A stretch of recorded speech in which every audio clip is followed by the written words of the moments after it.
Hello, everyone, and welcome to Stir the Pot with Chris Johnson and DJ High Praise. I am DJ High Praise, and I am Chris C.J. Johnson. we are ready to have a conversation today. There are things that happen in life that you just can't make up. And today's topic, we're going to talk about the American experiment. There is a program on Netflix that I found to be very, very interesting and very informative and very educational. Now, I've always considered myself a historian. I've always loved history, right? But when I watched the American experiment, my mind was blown.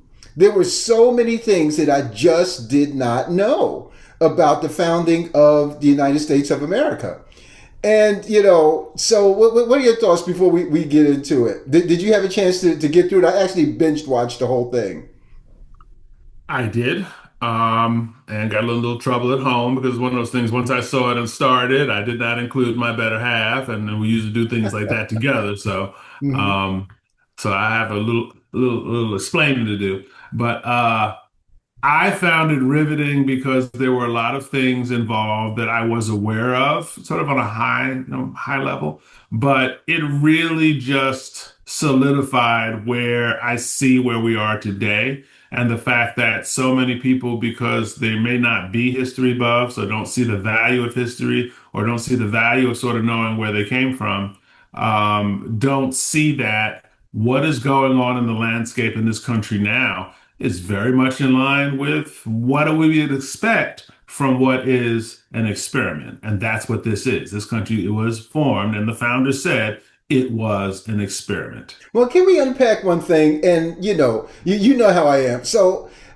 just the word experiment to me says, okay, what's the alternative? Because being a Six Sigma black belt, one of the things that I know is we do experiments to see what a solid outcome could be. We run experiments Hmm. on processes, and we make sure that we understand how the process is functioning, to make sure that if we run different experiments, we can find out the best Hmm. outcome. So when we talk about the American experiment, it kind of makes me nervous because I'm asking myself, experiment. So what are the alternative outcomes?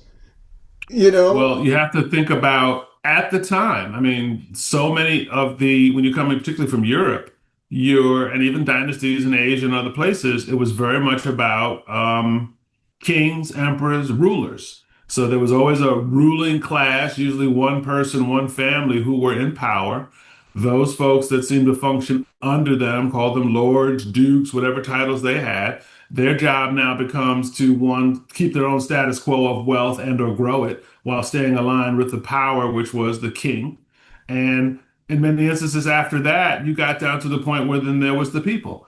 And the people seemed to get the lowest end of the stick, well, no, because they were not empowered. They usually were not landowners. They usually did not have a path for wealth and generational wealth and all these things. So many societies were based on this, and this is what a lot of people knew. So being that right here in the United States, which was colonies of England, and then further out west, colonies of France, colonies of Spain, they were under rule. They were subject under rule of the kings and queens of Of Europe. Europe. And Yeah. so part of this, as the experiment became, oh, we don't like being over here and being ruled by them.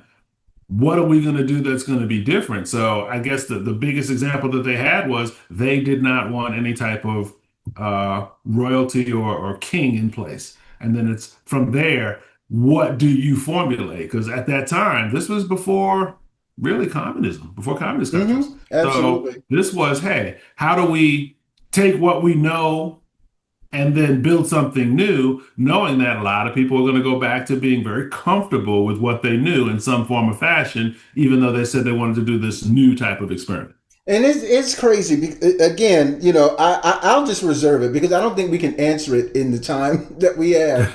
And I really encourage everyone to watch it. When I first saw it, when I first saw the advertisement, I said, "Oh no, not another show about He Who Shall Not Be Named that's sitting in the White House at the current time. So you guys can determine who that is. And so I said, okay, I'll give it a try. So when I started watching it, the thing that really got me the most was okay. There was I can't really call it a dichotomy because when you think about the Europeans, the native people, the indigenous people of the land, and the Africans that they imported to work. It was just a lot going on. It was a lot going on. One of the things that sticks out in my mind when they started to, there was a treaty that they had with the indigenous people that they wouldn't go beyond a certain point of the Appalachian Mountains, all the way down for all of the colonies that existed at that time. And it was interesting because one of the representatives for the Cherokee Nation, was saying, we wanted to make sure that stayed in place for our protection, and depending on who there's so much to unpack, right? Because the whole relationship between France and England, that blew my mind too. Now, I always knew about the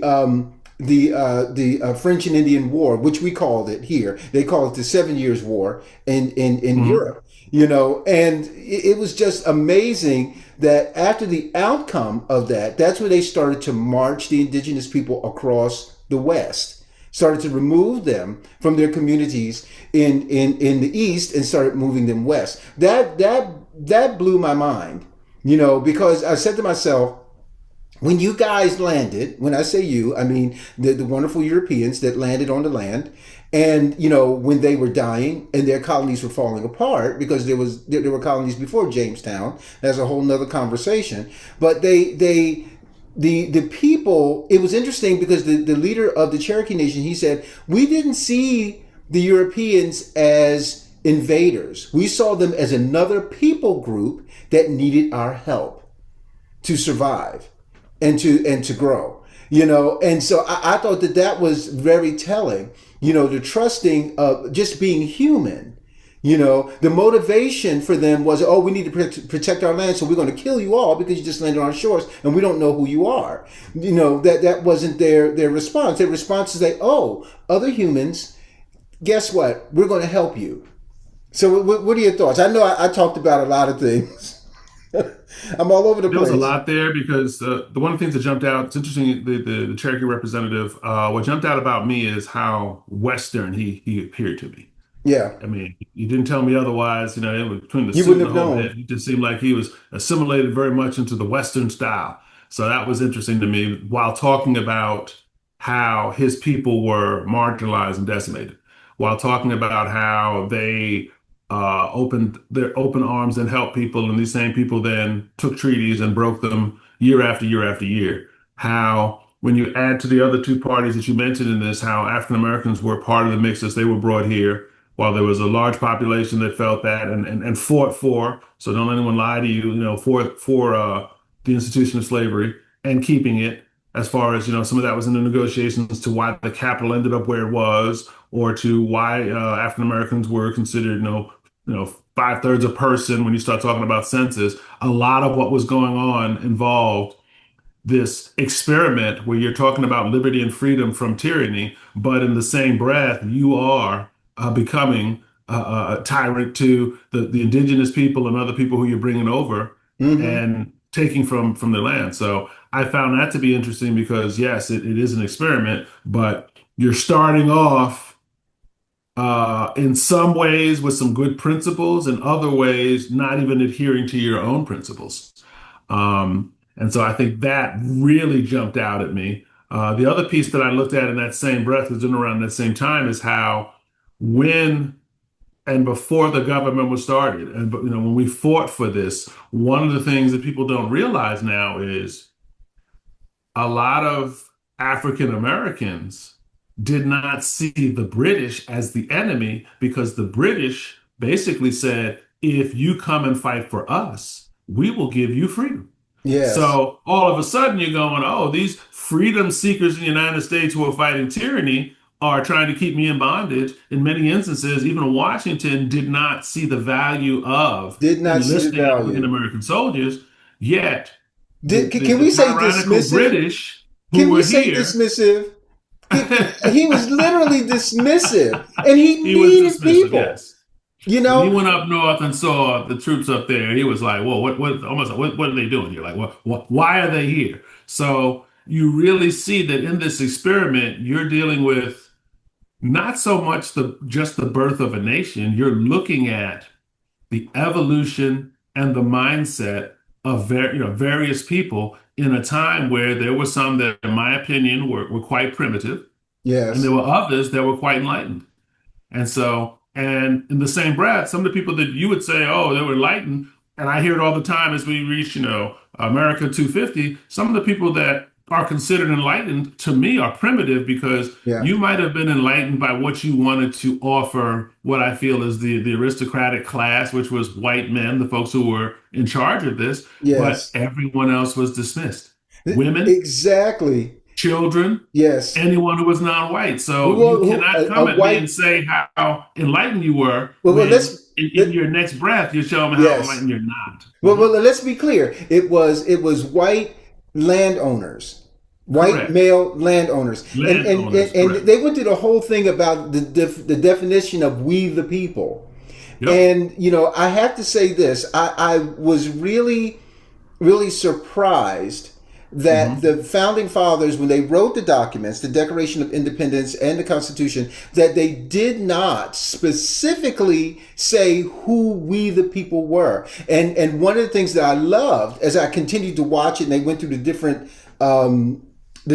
eras of the documents, that everybody was able to stand up and say, "Hey, we are a part of we the people. Why not? Why? How come you guys don't understand that the rest of us are we the people?" It was just really really exciting. I'll say this because as you were talking, I was thinking Hmm. about the Revolutionary War, and I was thinking about the participation of the Africans. And to your point, yes, the British made them an offer that they couldn't refuse at the time. And I remember there was a program that I watched some years ago called Africans in America. I don't know if you remember that. That was a Hmm. PBS a Hmm. presentation. I And remember one of that. the things that one of the African American historians, said on that program, they said that unfortunately, in some cases, the British abandoned some of the black soldiers. Now, in this, the American experiment, they say, oh, yeah, the British, some of them, they took some of them back to England with them and they gave them their freedom, they gave them land, all this sort of thing. But there was a segment of the populations that fought for the British. After they lost the war, they abandoned them. So they had to, I mean, literally, I mean, you and I, in recent memory, we remember when the United States was withdrawing from Afghanistan. And you remember all that were helping the West were trying to get on the plane, literally jumping on the wings and trying to somehow connect to this plane that was taking off. Can you imagine the desperation of those people, knowing that you picked the wrong side, and now you have to suffer the consequences of that? That Well, to and me would that have been but that's a terrifying. powerful statement you just said by picking the wrong side because you then know that it was petitioned for those people to choose our side as the right side, as the democratic side, as the freedom fighting side. And what ends up happening is you find out the hard way that you are disposable. You are So just disposable, as and just it in the same wasn't argument freedom. with the British, when in many Yes, instances when the British used African American slaves or African American freed after they freed them and allowed them to fight, some of them went to Nova Scotia, some of them went to Canada, but a lot of them were abandoned. But again, you offered that promise when they could give you something they wanted, and this goes to something that you and I talked about before we started. I'm a firm believer that everyone wants to talk about politics and wants to talk about this party, this group of people, the aristocrat. I am a firm believer that all politics are alignment of individuals who, at the end of the day, want what they want and yes. then cluster together with like-minded people while it's convenient to get what it is they want. So that's when you look at certain things and go, well, how could they do that? You didn't offer them you weren't useful to them anymore. So Right. that's one of those things where if you're going to play this political game, and a lot of people don't understand, you've got to be savvy and understand where the wind's taking you. Because someone who is your partner today might not be your partner tomorrow. And that's been Exactly. evident throughout.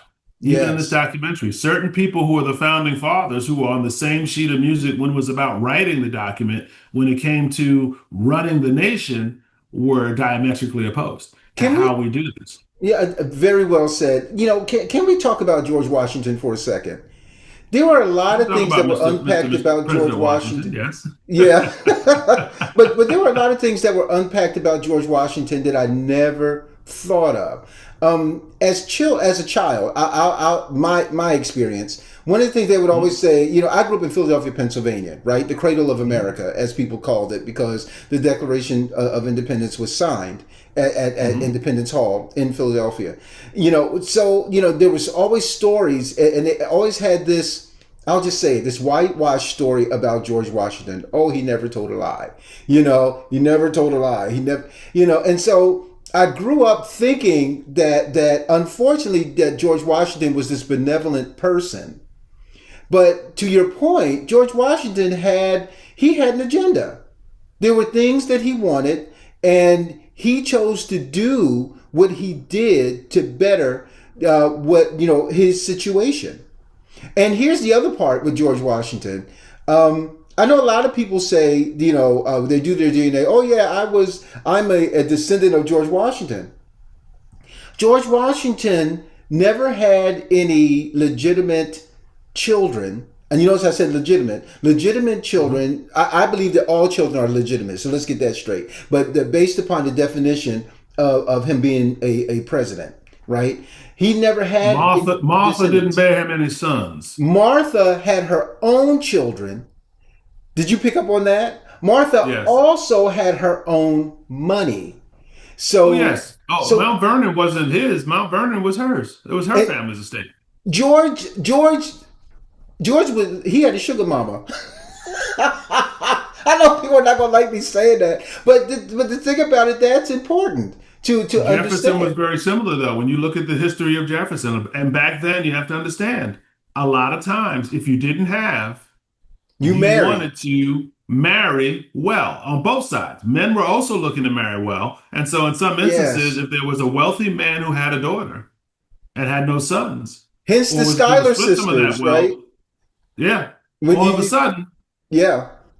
these were Hence siblings. Jefferson was Alexander in the Hamilton. same thing because when you look at the whole scandal of Jefferson and Sally Hemings, you then read between the lines. Hemings was the half sister of his wife. That's right. So That's where the again, money came from. that's where the money came from. So again, these patriots were, and that's where I say you have to remember these patriots, these founders, however you see them, these vile devils, or however you want to see them, because different people have different spins on this. Yeah. At the end of the day, they were people They were people. and they were flawed. And they may But the have had thing some about good it, ideas, but it doesn't mean they were perfect. here's the thing. The other part, and I'm just gonna put this out there from a Christian perspective, Hmm. I didn't see God in any of it.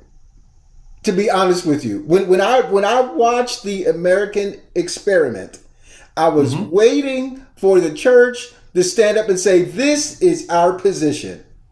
No, It no, never did. no. It never did. It The never church, did. in so So many instances, only took the side of the money as well, it, or said nothing.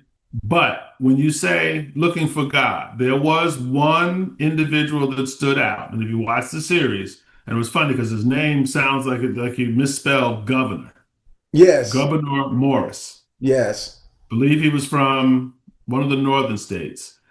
And when he talked about the slave trade, he mm-hmm. didn't get on this thing of they're from a human standpoint, even though they're not equal to us, they are. No, he was on a very moral ground. He We are was, taking people from their land and their yes. families and for generations and bringing them here. There was something in him that was very different from a lot of the others. But let's Just be as part of clear. that whole compromise for DC to move, for the capital, Yes, I should say, to move down to DC, was a fight for, again, interest. Yes. Whereas a lot of this is covered even because I love the musical Hamilton. Hamilton? A lot Yeah. of it boiled down to Hamilton wanting the power of centralized government, which stands to this day. So anyone knows the And Federal Reserve, a lot centralized of that. banking. Yes, banking. That's brilliant. He was a brilliant man. He Yes. also was trying to raise his station because he was illegitimate, born in the Bahamas, came up. And he But you married a also Schuyler see sister that had money.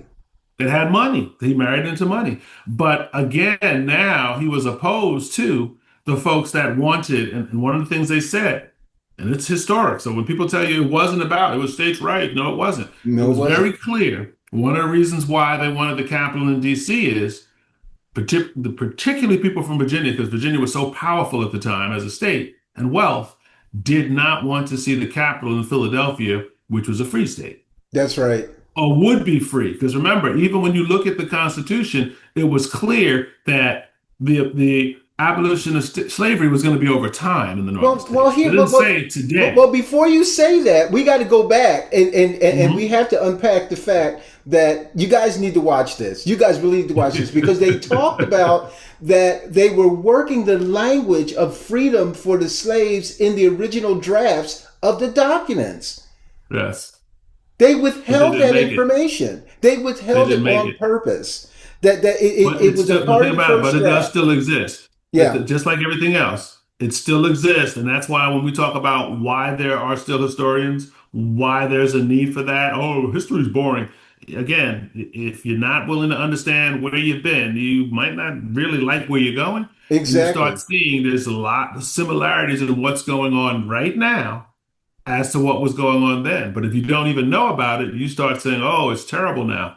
The other piece that jumped out at me really jumped out at me, and we could talk about this for hours upon hours, and we only have like 35 minutes, is when you look at they went and they were so enamored and wanted to write the Constitution that people don't realize the Bill of Rights were second to the They Constitution. were. It was But that's not not what first. we were taught. As That's children, not what we were taught. we were taught that the Bill of Rights was first, and then they Correct. formed the Constitution around those rights, which was not how it happened. It was the opposite. It was that ratification of the Constitution was becoming difficult because you needed 9 of the 13 states. And a lot of states looked at it and said, hold on a second.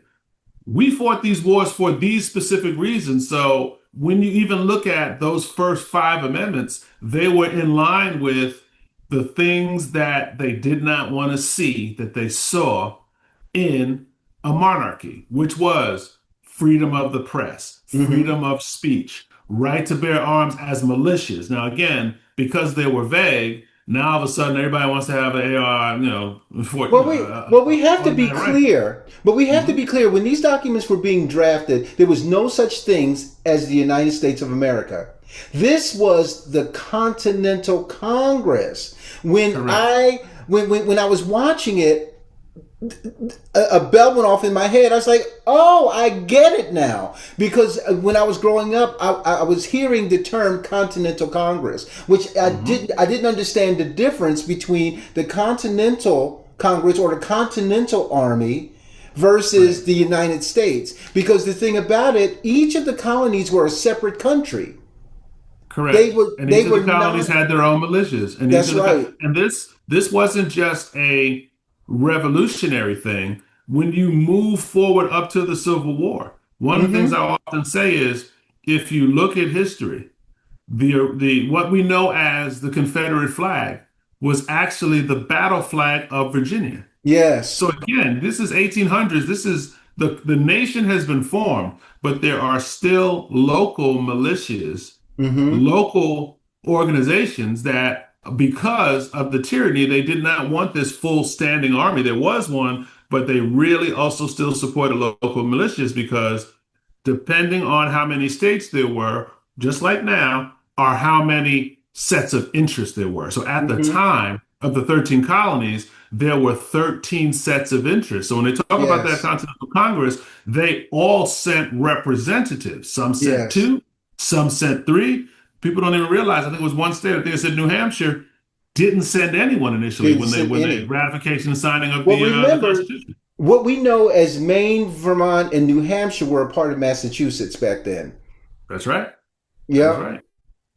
So again, 13 individual states are trying to look beyond their own individual interests and become unified. That Right. one takes time, that takes conversation, and it takes compromise. One of the things Compromise. that, if I Yeah. give them some credit then, that I say we seem to be lacking now is there seemed to be more of an ability then to compromise, knowing that I might not get everything I want, Yes. but I'm going to get something out of the deal Yes. versus this all or nothing approach, or I'm going to stop the government that we seem to have now with the party affiliations. Because, people talk about the Boston Tea Party, they talk about the Stamp Act. That was a big one for me, too. Wow. George III, I say it like this. George III, he was, Trump on steroids. So he was mad. He was mad. He Yeah, yeah. and people need to remember, since we're sitting in the city of Charlotte, that was Queen Charlotte's husband. Correct. And But even if you and look at some of these shows, we talk about on some Netflix shows, Bridgerton and all that, they really talked about how Charlotte was the sane one, and after he got older, he was the mad one. So he might have been dealing with the whole process for him might have helped to drive him insane because he had to deal with a revolution where he lost. well, he had a The British physical. Navy, the British Empire, he lost. He lost, and he had a physical situation that caused him to be considered mad. He had a mental situation that occurred. But when I think about this whole series, people, you Mhm. need to watch this, and it's not by accident that we are recording this right before America's 250th birthday. Because when I think about just the title, The American Experiment, as opposed to what. Because they had a lot of people that we know that were commentators. We had Hillary Clinton, they had Mike Pence, they had a couple of other folks that we Ted all, Cruz. Hmm. yeah, household names. And every time they spoke, especially Hillary Clinton, every time she spoke, she used that term, American experiment. And in my mind, I kept saying, as opposed to what? Because as a scientist, as a process scientist, because that's what I am, in profession, the outcome is important to me. The experiment is an exercise to help you find the right position and the right set of circumstances and the right measuring tools to make sure things are going the way they should. And, so my question, and this is not even, we probably won't even be able to answer it, at the end of the experiment, what is the outcome that we expect? Do we expect an outcome of a country where everybody has equal rights? Everyone is considered when it comes to making money and having a profession and raising your family. Everybody has all things in common, or is the outcome, being tolerated by the powers that be, and they allow you to live the way you want to live? You know what I'm saying? It's like, so what is the I outcome? think I think the experiment is one that's ongoing. So I think the result is dependent on where you are in time. I think now when we look at things, when you look at the fact that some would say we have gone right back to where we started because history has repeated itself, where we now, instead of having a king, have oligarchs, which are wealthy people who, based on contributions and or laws, are able to um, make things the way they want to so that they are in power, a small group of people. So we are always talking about, it's so funny, you watch movies a whole bit, oh, the oligarchs, always talk about Russia, all those countries over there. And then you're not looking at over here. So that's now. But if you go back, say maybe, when we were growing up, we were on the emergence of what you and I have been able to take advantage of. So whereas there are some people now in our community that are like, oh my God, things have just gotten so horrible in the last couple of years, we've gone back. And you and I have often had conversations. Whoa, hold on a second now. I'm not saying people aren't trying to take away our liberties. I'm not trying to say people aren't trying to um, roll us back. But I will say you and I we don't have anything close to what our grandparents had to deal with. when they were out and about walking on the streets as far as opportunity, education, and just, coming home at night. So Hmm. yes, things have changed. Yes, things aren't the way I would like to see it, but I'm not going to sit here and go, oh man, it's just so bad now. It's never been like this. Like, no, no, no.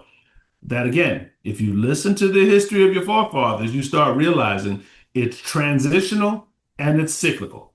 And Hmm. so, just as one point I'm making, and I'll pass it back, is once upon a time, I personally never thought I'd see a person of color be president. That was me, not in my lifetime. And then it happened. But I think a lot of times in the the community I live and serve, I think people got a little comfortable.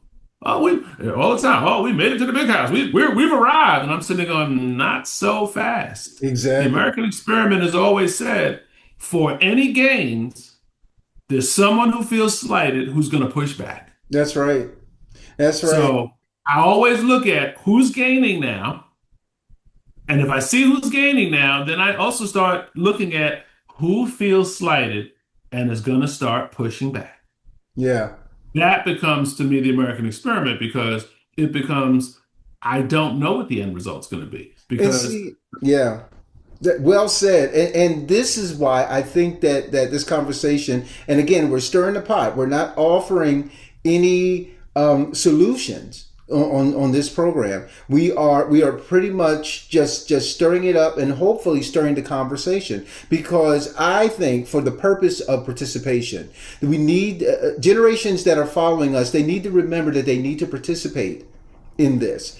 Everybody, the only way you're going to get a favorable outcome is if you stand up and you be counted.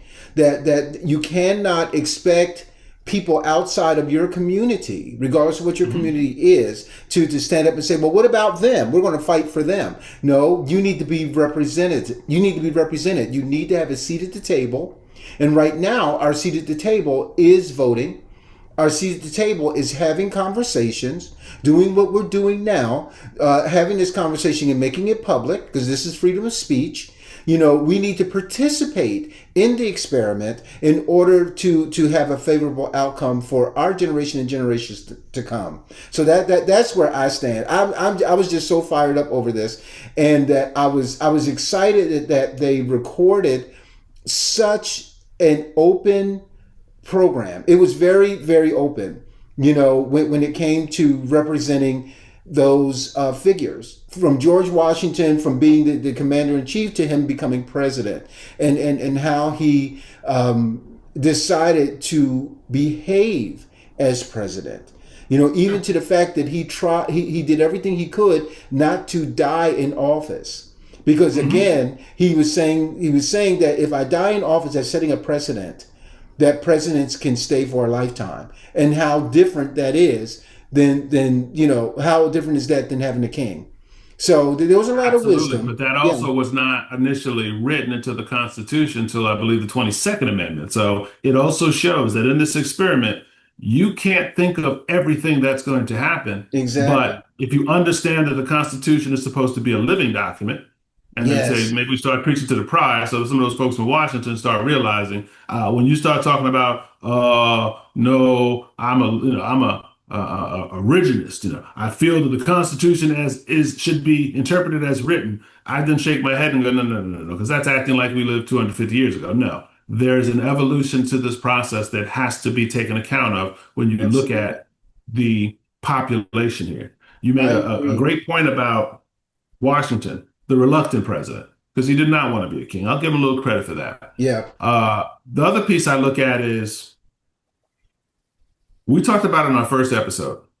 Stir the Pot is about, I hope, pushing what I feel is critical thinking and analyzing and looking at things so that you're not just being fed something. And they even mentioned this in the documentary. If you only listen to right wing or only listen to left wing, you don't really try to go beyond that. Part of the dialogue is having dialogue. So there's a middle Yes. ground. That's one. Two, when you watch it, I say when because you should. Two Yes. things should jump out at you. If you choose not to participate, then stop complaining. I don't want to hear from you. I'm going to ask you a question. Did you vote? Because if you didn't, if you're not participating, there's no dialogue we're going to have. Because you're not a part of the process, then we can't have a dialogue about any solution that you don't like. last thing that really jumped out about that I liked about this is when minus Senator Cruz, because I don't want to hear anything he has to say. He's in there talking all this stuff, and I'm like, you're a hypocrite. Period. He's a hypocrite. And anything he said would just went over my head because you're talking about Constitution, all these great men, and you don't live by it because you stand by well, I don't get A political different now. standard. The people that jumped out at me, and it's not about politics of liking them or not liking them, was Hillary Clinton Hmm. and it was Mike Pence Yes. because they both talked about the framers, the Constitution, the challenges they faced, but then they brought it into terms of Mike Pence talked about the fact that he took an oath to the Constitution, not to a president. Yes. Yes. Yes. Yes. Yes. Never Yes. liked his politics, but respected his ethics. And Two, yes. Hillary Clinton talked about, I'm not ready to throw it out now because it is the Constitution, but I live the fact that I lost an election by electoral votes, but Yes. I won by 3 million plus popular votes. Yes. That's real life to me because that shows as an experiment, it is flawed. Yeah. So well said, Chris. We have to wrap up, even though I don't want to. I mean, we could talk about this all day long because it was so riveting, and I think that I'm going to watch it again because there are probably Mm-hmm. things that I missed, and but I think it's worth it. Again, audience, it is called The American Experiment, and it's on Netflix. And for those of you that need something to binge watch over the 4th of July weekend, this would be time well spent. I usually don't endorse Agreed. things on this program, but I think that, this is important. Again, I'm Brian N. Brooks, aka DJ High Praise. Thank you for watching. Thank you for please subscribe. Please tell people about us. We would love to have the conversations with you. And don't forget to put your comments below this video. We want to hear from you. We want to hear what you have to say. Do you agree? Do you disagree? Do you think that we're two crazy old men? I speak for myself. Christian is not an old man. That's funny. Being within 2 years apart. So if you're old, I fall in that boat too. Too much fun. I do things to stir the pot. And so, Absolutely. any last words, Chris? That's me. You can find us at djhighpraise.com. So you get the last words, Christopher. I say enjoy the 4th of July weekend, enjoy the America 250, but do a little homework. See what it's really, really, really all about. Don't believe everything they tell you, and utilize that critical thinking skill so you can stir your own pot. Perfect. Until next time, see y'all later. Take care.